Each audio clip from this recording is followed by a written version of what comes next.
We got major bankruptcies, a $6 billion bankruptcy that's going to cost you more money if you drive a car. Vegas is having a meltdown fire sale, panicking. The numbers still haven't gotten better. Way more layoffs in the tech sector than we ever thought, and a 93% chance of recession and more. It's not leaving Las Vegas. NLLV, no lies, Lux Veritas. News update for the economy at whole. Let's get on with it. Right, so First Brands Group, $6 billion massive debt explosion, filed for Chapter 11 bankruptcy.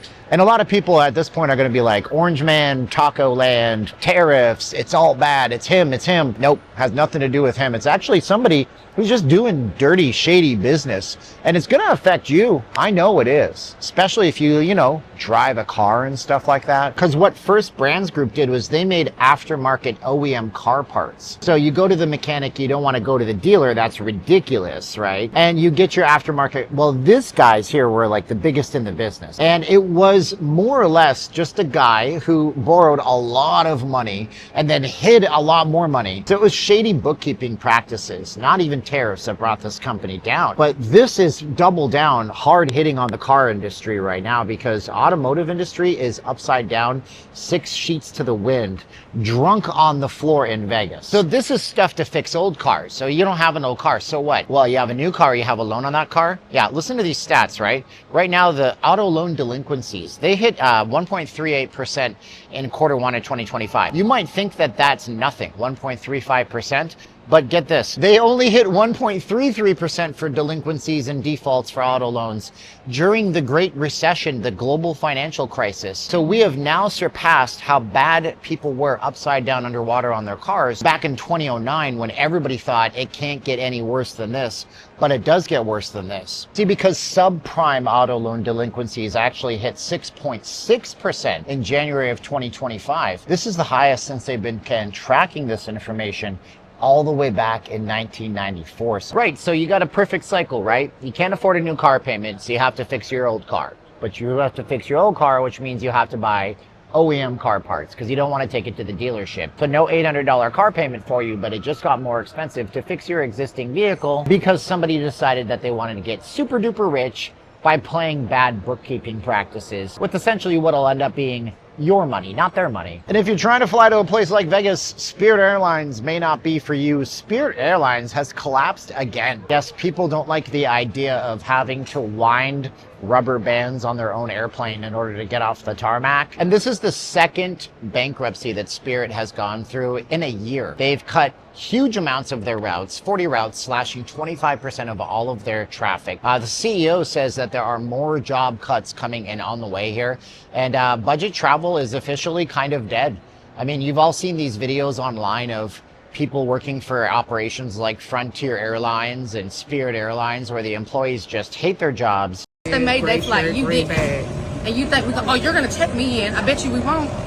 Okay? I paid for a ticket. And you paid $25 for agent assist fee, and you checked in 3 hours later. Hello. I just said that I was going to get on your flight. Yeah, I just said that I would pay the $25. And you thought you was going to get on your flight. And you thought you was going to get on your flight. And you thought you was going to get on your flight. And you thought you was going to get on your flight. I literally paid for a ticket. I'm here 30 minutes. I'm here 30 minutes before my flight, and they're not letting me check in. And you're not getting on your flight. Because it's a policy. We don't control that. And you will never fly. You were about to let me check in. You were about to let me check in, and you decided that you ain't going to let me check in. Make me check you in. Nobody likes these budget operators, but when nobody can afford anything, you have to make choices in your life as to where you're going to be spending your money. But be careful when you're taking these kinds of operations and these flights, because the last thing you need is to be on a time deadline and then be told that your airline has cut your route or they're out of business. It's caught people in the past, but Spirit Airlines should, in my opinion, just my humble opinion, not be trusted at this point. It means that your budget options are drying up.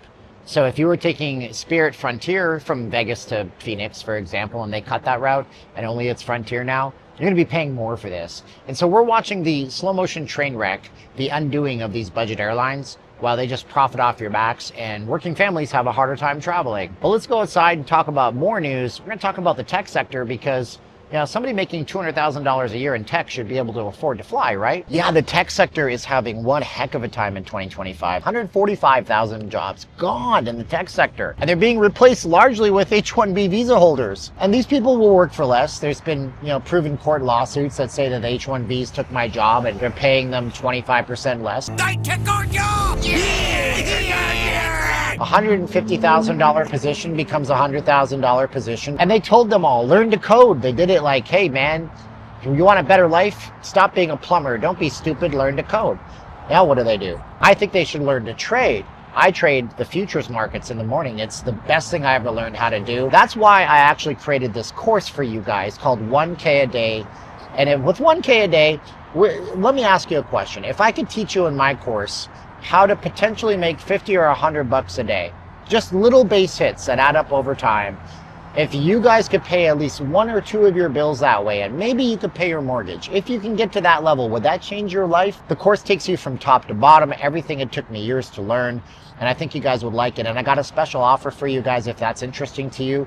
Go to 1kaday.diy, type in the code 5, that's the number 5, not the word, the number. And for the first 10 people watching this video, you're gonna get it from 90% off. It's gonna cost you less than a pair of AirPods Pro to get into the course today. And maybe you guys can make some money that way. Because if you don't do something right now, it's gonna jump up on you. Just like how Vegas had everything fall in on it and it didn't even see it coming. As we got the lovely Mirage guitar, that is amazing, by the way. Look at how fast they built that. As we got the Mirage guitar taking form behind us, hi. We also have bad news for Vegas, and we'll talk more of this on our video this Wednesday coming up in just a few days. But Vegas is still losing. Yeah, 6.7% down decline for the month of August from last August. And things still aren't right in this town. We're going to do a deep dive discussion on that on Wednesday, so subscribe to the channel for that. And as the tourists don't come into Vegas, the local economy is also suffering too. Is your local economy suffering across the country? Because there's a major economist that thinks that there's a 93% chance of a recession. Yeah, major bank UBS. They're predicting that there's a 93% chance of recession that could be triggered in the next year or so. This is based on information they pulled between May and this summertime. And they're saying that it's not a lock. It's not a given. Recent interest rate cuts could spur the economy. Maybe our labor market gets a little bit better. We'll have the FOMC and we'll have the non-farm payrolls this week, which I'll be watching closely and reporting on next week for you guys. Those are all the jobs that don't involve farms, don't you know? Just like the name implies. But they're predicting that we could see a 93% chance of triggering a recession. Although some people think we're already in a recession. Let's get you guys in the chats. Do you think we're already in a recession? Is it a hidden recession?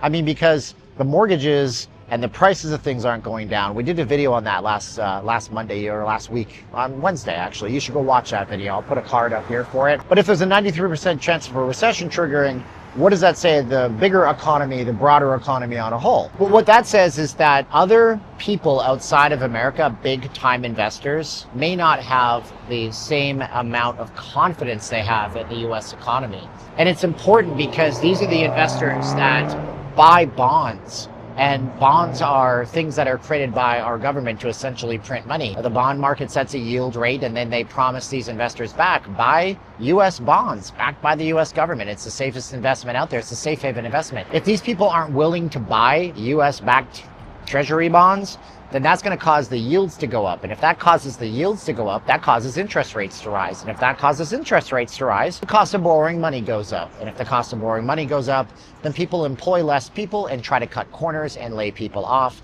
The cost of mortgages go up, the cost of car loans go up, and you can see how it has a cascading effect in the economy. That may be where that 93% trigger comes from, but subscribe if you're even 1% smarter. And then that brings us to the non-farm payrolls report. These are the jobs that are created by jobs that are not on farms. So these are things like, office jobs and industrial jobs.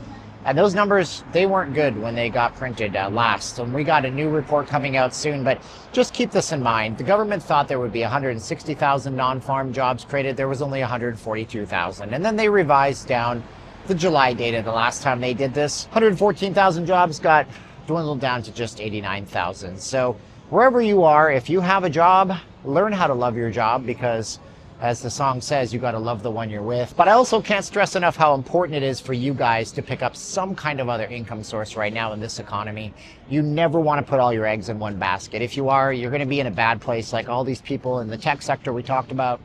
They saw their jobs either replaced by AI or replaced by somebody who will do them for less money. If that means that you guys have to do DoorDash, if you guys have to do Instacart orders, if you guys have to, sell things on Facebook Marketplace or mop floors, just get something else going on. If you guys want to get into my course, 1K a day, where we teach you guys how to understand and potentially make money in these markets, go to 1kaday.diy and type in the code number 5, and you'll get 90% off instantly for the first 10 people who sign up in this video. Whoa. What's up, brother? And that's that. We're on the Las Vegas Strip, and you never know what's going to happen. So, subscribe, like, and share the videos. We talk about the economy. We talk about Vegas. We do live streams on the weekends. My name is Steven. I'm not leaving Las Vegas, but it's also no lies, Lux Veritas. Thanks for watching, checking out the video. Get you guys to the next one on Wednesday, a deep dive into what the tourism numbers really mean. And now it's the time of the video where I say 3, 2, 1, click. Are you ready? We say 3, 2, 1, and click.